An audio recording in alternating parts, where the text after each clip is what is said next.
On September 8, 2022, at Balmoral Castle, Queen Elizabeth II passed away. The royal family will vacation in Balmoral this summer for the first time without the late Queen Elizabeth II as ruler. As part of a welcome ceremony on Monday, her son King Charles examined the soldiers as they assembled in a guard of honor outside the castle gates. The estate in Royal Deeside, Aberdeenshire, was the late Queen's preferred royal residence. Queen Elizabeth had been the one to attend the yearly gathering for the previous 70 years at her cherished Scottish Highlands residence, where she spent her last days before passing away on September 8 at the age of 96. Here, we reflect on how she spent her tragic final days there. Despite being sick, Queen Elizabeth chose to spend her summer at Balmoral as usual last year.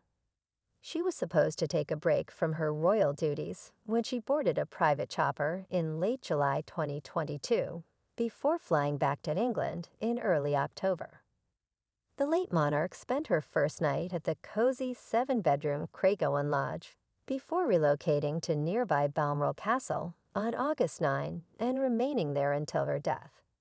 She was accompanied by a small group of devoted employees, including her Sergeant-at-Arms Barry Mitford and Tall Paul Wybrew, page of the backstairs. The two males are rumored to have joined her in watching television and delivered her the Racing Post every morning. The adored monarch was also accompanied by her right-hand lady, Angela Kelly, who served as both her personal aide and dresser. Angela Kelly was there to make sure the cherished monarch was at ease and didn't exert herself excessively.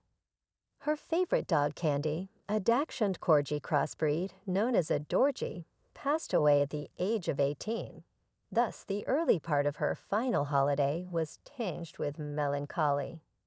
She was unable to go to the yearly Braemar gathering because of her deteriorating health.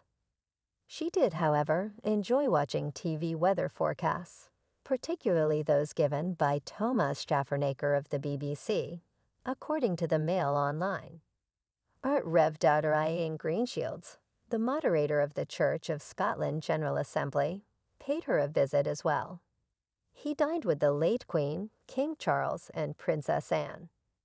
The minister recalled her as full of fun and the life and soul of things before she passed away. In the days before her passing, he informed the Times about his visit with Her Majesty. It was a lovely visit. She was incredibly witty and had an incredible memory. Additionally, he commented on her great form on the Good Morning Scotland show on BBC Radio Scotland. She was plainly frail, as you can see, but she was in great spirits, according to him. This frail lady came in, but there was still that sense of who she was, and that real sense of making you feel immediately at ease. Engaging with you immediately in conversation, a nice bright smile, everything you would expect of your monarch, a witness said. She was talking about her past, her love for Balmoral, her father, her mother, Prince Philip, horses, and very engaged with what was happening in the church and what was happening in the nation too. He believes that the Queen would have been content to spend her dying days at Balmoral because it is one of her favorite locations, and he remembers a moving moment. I think that's where she would have wanted to spend her last days, he said, and I would think the family are comforted by that. He said, in conversation with her, she took me over to the window, and she was looking over her gardens with great pride and affection. Just 2 days before she passed away, the late Queen did have a responsibility to do when she invited Liz Truss, the newly elected Prime Minister, for a historic meeting in her Balmoral living room. The Queen, who was known to have persistent mobility concerns, greeted Liz Truss with a walking stick while seeming bright but fragile. Liz Truss was only employed for 44 days. Photos captured the duo kissing hands in the green drawing room, as is customary for the monarch to do upon welcoming her reign's 15th ruler. Before the departing Prime Minister Boris Johnson visited the Queen and presented his resignation, the two had a conversation for about 30 minutes. A Press Association photographer named Jane Barlow was dispatched to Balmoral to record the interaction between the late Queen and the incoming Prime Minister. She said the adored monarch appeared frail but was in good spirits.